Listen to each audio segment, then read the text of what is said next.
Hello everyone and welcome back. Very recently, this YouTube channel, its subscriber count has just ticked over 1,000, and that's a nice little milestone. And I thought it would also be a good opportunity to make a special 1,000 subscriber video, because that's what people seem to do on YouTube. And in particular, it's a fun title to talk about some spiritual lessons that I've learned from doing 1,000 milligrams of 5-MeO MALT, which is a very powerful psychedelic that lasts around 2 hours. It's very good for introspective meditative work if you're into such topics such as enlightenment. So let's get straight into what are these 3 spiritual lessons that I've learned, at least for myself. So number 1, straight away, and this is the most important for me to publicly say, that psychedelics, they are very powerful and very useful in spirituality, but I cannot recommend more strongly that they are done in a bigger, responsible spiritual context. So the metaphor that I have for you is basically a psychedelic is like dynamite, and what we're trying to do with spirituality is we're trying to mine gold. It's like a mine site. On a mine site, you have dynamite and you use that to blow holes or to blow cliffs apart. But those pieces of dynamite, they need to be placed at the correct position. They need to be triggered when no one's around. You can't just go blowing it up while it's still in a warehouse or on a truck, because people are going to get hurt. So we can use psychedelic in this strategic way to bring up karma, but it needs to be done with an intelligence. I used to work on a mine site for a little while, and there are engineers and people that put a lot of intelligence into how actually this whole operation works. And that's what we need to do as well with our own spirituality. To have a bigger spiritual lineage even, or a spiritual tradition. It can be whatever you like, perhaps Kriya Yoga, perhaps Vipassana, perhaps you're mixing all these things together.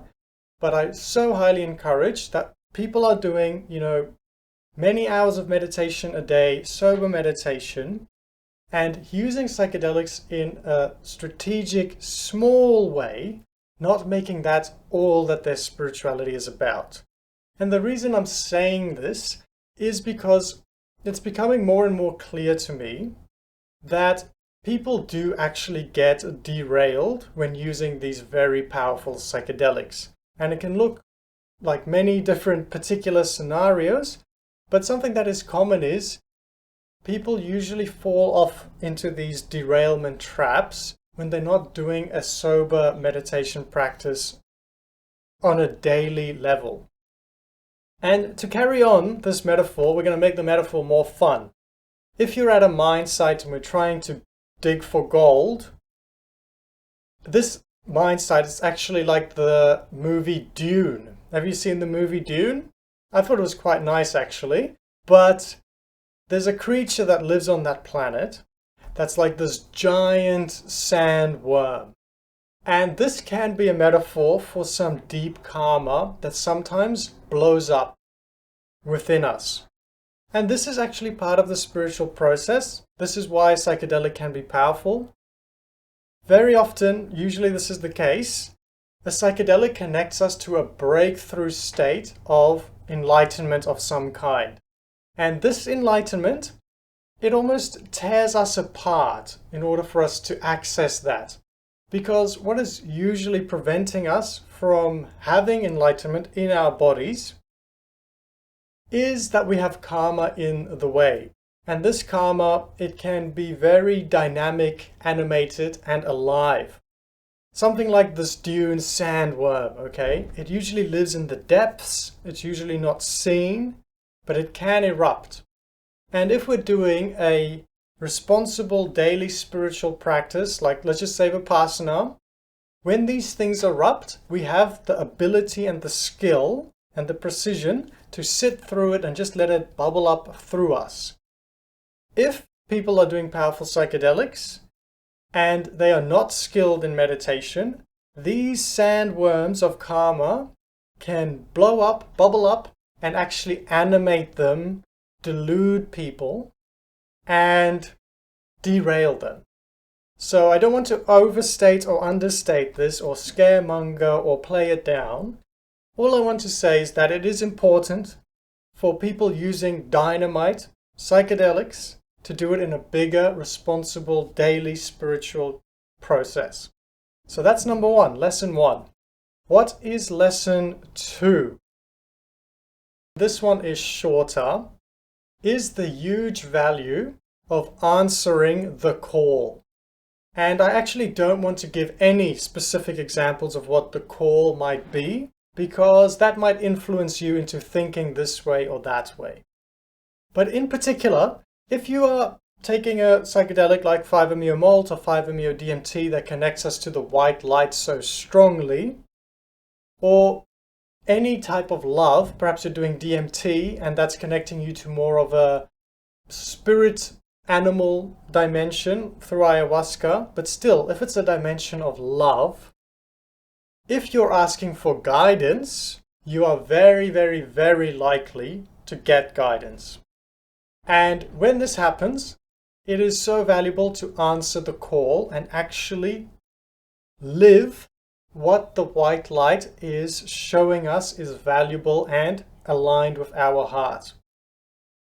So to quickly sidestep, there's this sort of old-fashioned idea that what enlightenment is about is being completely stoic, perhaps like a renunciate monk sitting in a cave, and all you do is meditate and you forget the whole world even exists, and then you almost float away and experience these cosmic dimensions and escape the wheel of reincarnation. And I hope I didn't describe that in a derogatory way, because it's perfectly acceptable if that's a path someone chooses to do. But something that's becoming more and more popular these days is more of an integral yoga, an integral spirituality. And what that involves is accessing these dimensions of love and white light and bringing that into our own lives. And it's like a top-down process. First, we can bring it into our mind and our way of thinking. We can bring it into our heart. We can bring it into our sexuality. We can bring it into the way we speak. We can bring it into our society. We can even, some say, bring it down to the cellular animal biological part of the body. So we're trying to draw in this white light, this love, and have it animate us. And the way that we do this process is, whether you're on a psychedelic or not, it is to ask for guidance from this loving dimension and then to answer the call. And sometimes this process of answering the call, living it, can be a struggle. It can be like wrestling. And it's not always nice and easy, but it's still very valuable that we do it, that we go through it, have as much love for the process as it happens. And if you try it, I hope it just becomes abundantly clear why it is so valuable. But the general idea is to not only float away and experience enlightenment, but to bring that into our biological animal being, into the cellular level of this meaty body. So that's the second lesson. Now for the third lesson, or in particular, it's about 5-MeO-MALT. When I first started talking about this psychedelic on the YouTube channel, I was very excited about it because it was very new. Not many people have talked about it. I think by far I've talked the most about this substance than anyone else has on the internet. And I was very excited. It has a lot of promise. But as time has gone on, I'm realizing more and more how it's not the actual perfect psychedelic. There are significant drawbacks to it. In particular, 5-MeO-MALT is so sensual at times that can be distracting. And it also has a lot of opportunities associated with it, tantric opportunities, and also involving the Kachari Mudra. but also it has a bit of a brain haze effect afterwards. And the lesson there is for me to not overstate how great 5-MeO malt in particular is.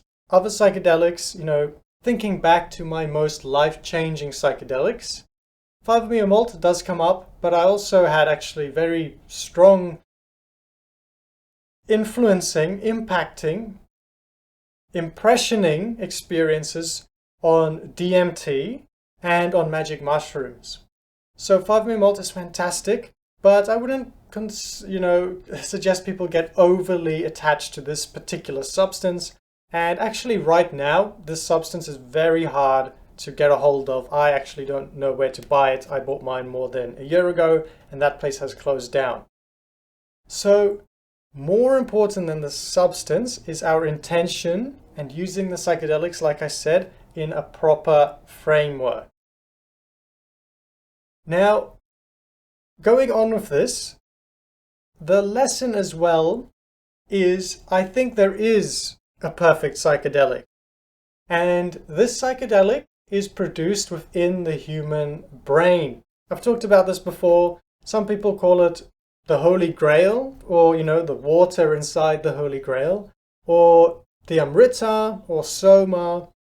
But us human beings, we can access this self-created, brain-created psychedelic.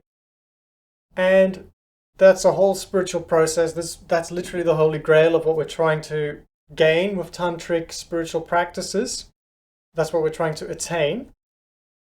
But I'm having more and more success lately with dreams as a psychedelic. And, this is the part where I sort of encourage you to subscribe or to just check out the YouTube channel. Come back in a little bit. I plan on making a whole video because my whole life I've been interested in lucid dreaming, but I've never had much success with that. But lately I've been exploring this other idea related to lesson 2. That's a little hint. That really has been extremely effective in basically turning every night that I sleep into not a random dream, not random dreams with no meaning, but a very spiritual, meaningful process where I wake up in the morning as if I have had a very powerful magic mushroom experience. And me personally, I'm a strong believer, for me I know it, that when we sleep and dream, a natural psychedelic is produced that is sort of a combination between DMT and 5-MeO malt. And it's perfect, I think. It is more dynamic than 5-MeO malt. So there you go, lessons 1, 2, and 3. But now to wrap up, this was a 1,000 subscriber video. That's why I made this particular title, this particular topic, because it matches 1,000 subscribers. But I just quickly want to say thank you for everyone that has pushed that button in the past. Thank you for the support. Thank you for all the comments. In particular, I love talking with people that have something insightful to share. Thank you for all the messages on social media and for people that contacted me through my website. It's been a lot of fun. I took a little break for the past few months and I've been focusing more on business, and I've been focusing more, I went traveling to India, and that was just amazing to go on a holiday and experience a world that was so different than this one in Australia. And I plan on making more videos in the future. I'm not sure how often they will be. Maybe they'll be very sparse. Maybe they'll be super common. I don't know how my creativity is going to be. But one thing is for certain, I've really enjoyed making these videos. I love engaging with people interested in these spiritual topics.